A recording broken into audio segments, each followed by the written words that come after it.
پارلیمان کی بات، تقدس کی بات ہو رہی ہے. آپ بتائیں کہ پرائم منسٹر خاموش رہے اس معاملے کے اوپر، وہ آئے ہی نہیں پارلیمنٹ میں. اس کے بعد دیگر معاملات لے لیں. کون سا لاسٹ انٹرویو تھا جو دیا ہو پرائم منسٹر نے یا کسی اور نے، یا کوئی آپ کو ایڈریس کیا ہو نیشن کو، یا کسی چیز میں آپ سے بات کی ہو کہ یہ معاملات ہیں، سوائے پی ٹی آئی کی کانڈمنیشن کے اتنی خاموشی کیوں ہے باقی ایشوز پر گورنمنٹ کی طرف سے؟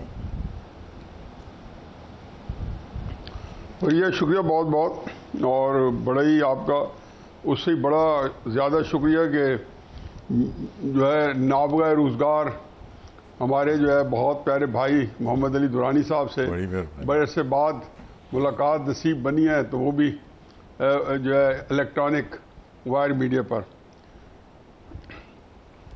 دیکھیں جی، میں پہلی بات تو یہ ہے کہ میں پتہ نہیں اب صاف بات کروں یا گول مول بات کروں اور ادھر ادھر کیوں کروں، مجھے سمجھ نہیں آ رہی، کیونکہ آپ کے پروگرام کی کیا نوعیت ہے اور کس طرح آپ اس کو جو ہے چلانا چاہیں گی. جب ہم حکومت کی بات کرتے ہیں تو پہلی بات یہ ہے کہ اس سلسلے میں کیا ہمیں کلیئرٹی ہے کہ حکومت کون کر رہا ہے پاکستان میں.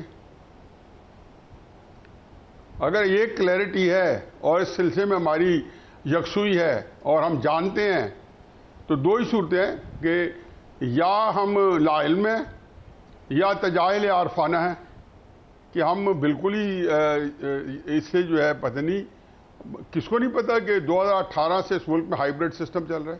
سوال یہ جانے تو نہ جانے، گولی نہ جانے، باغ تو سارا جانے ہیں. ایک پاکستان کا آدمی آپ سے جب سوال کرے گا، جو آپ کو مسجد ملے گا، شادی بیاہ پہ ملے گا، خوشی غمی پہ ملے گا، عام سڑک پہ ملے گا، تو وہ کیا کہے گا؟ حقیقت یہ ہے کہ عام غریب آدمی کے لیے بھی یہ ثانی سوال ہو گیا کہ ملک میں مہنگائی کم ہوگی یا نہیں ہوگی.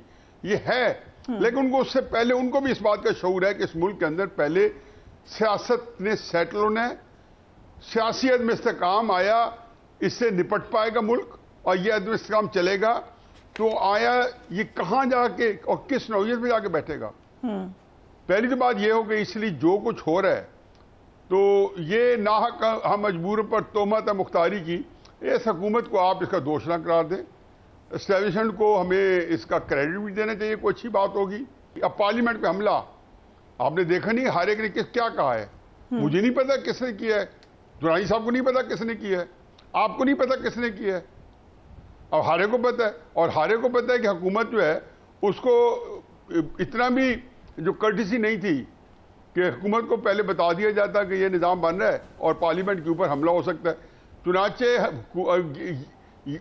چند دن پہلے جو مولانا فضل الرحمان صاحب، جن سے درانی صاحب کی حال ہی میں ملاقات ہوئی ہے، مولانا صاحب نے اسمبلی کے اندر بہت خوبصورت تقریر کی، جہاں نظام کی خامیوں کو آڑے ہاتھوں لیا. وہاں پہ انہوں نے بڑا مثبت پیغام دیا کہ چاہے حکومت 45 کی بنی ہے یا 47 کی بنی ہے، ہم نے اس کو قبول کرنا، ہم نے اس کے ساتھ چلنا ہے. یعنی کہ مولانا نے ملفوف الفاظ میں یہ پیغام دیا ہے کہ ہم آپ کے ساتھ پارلیمنٹ میں تعاون کریں گے. لیکن کیا ہوا پارلیمنٹ میں حملے کے بعد؟ مولانا صاحب کی کیا اوپینین تھی؟ انہوں نے بڑی سختی سے اور غصے سے کہا کہ میں اپوزیشن میں بیٹھوں گا، یعنی کہ آپ مجھ سے توقع نہ رکھیں.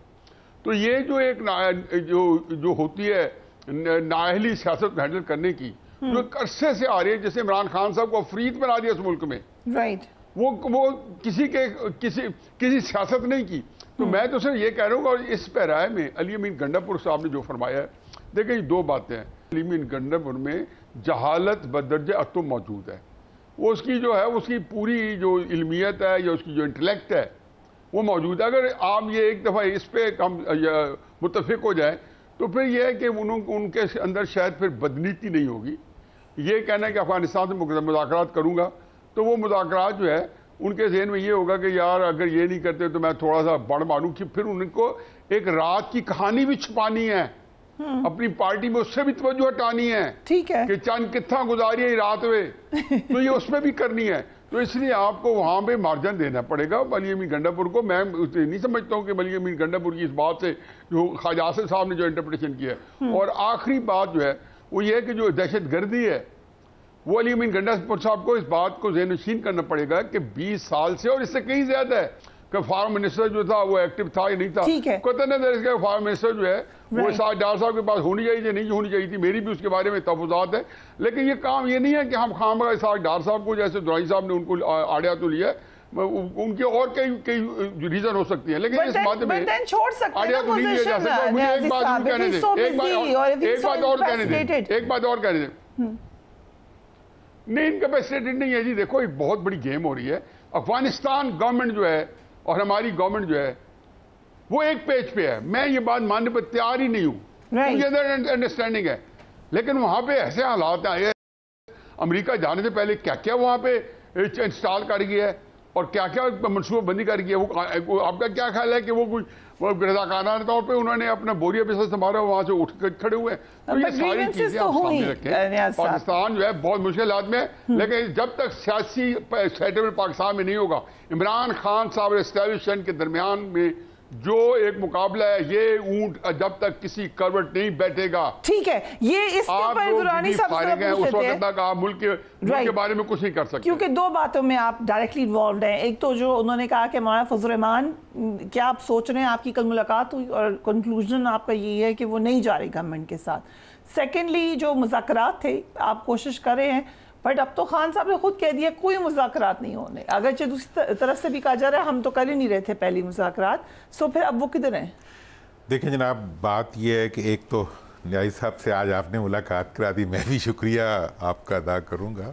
ہم پھر کروا دیں گے اگلے ہفتے. ہاں, اگلی دفعہ تو میں جب بھی کہیں گے ہم ان کے لیے تو حاضر ہیں. ہمارے یہ جو ہمارے انٹلیکچوئل وہ بھی ہیں نا, یہ گرو ہیں.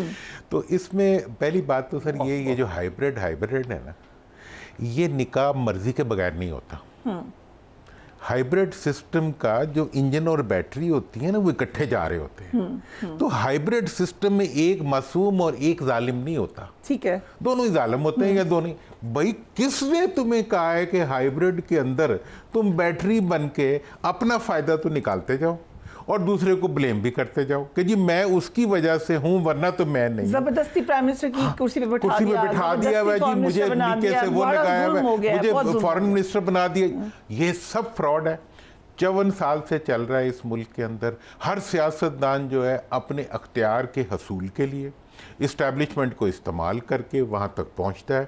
پھر جب اسے لگتا ہے کہ وہ ڈیلیور نہ کرنے کی وجہ سے عوام میں ان پاپولر ہو رہا ہے, تو پھر وہ ان پہ بلیم ڈال کے اپنے لیے ایک تنگ گلی ڈھونڈتا ہے کہ جی میں. ٹھیک ہے, تو یہ تو میرا ہائیبریڈ کے بارے میں. اور میں یہ سمجھتا ہوں کنڈیم تو کر سکتے ہیں جو پارلیمان میں ہوا. اگر نہیں آپ کو پتا تھا تو بتا تو سکتے ہیں کہ مجھے تو بتایا مجھے بتائیں. یہ ایک صفحہ ریزائن کا لکھنے میں 4 پرائم منسٹر ریزائن دیکھیں, میں دیکھوں گا کون سا بڑا ہوگا جو پھر ہائیبریڈ لائے گا.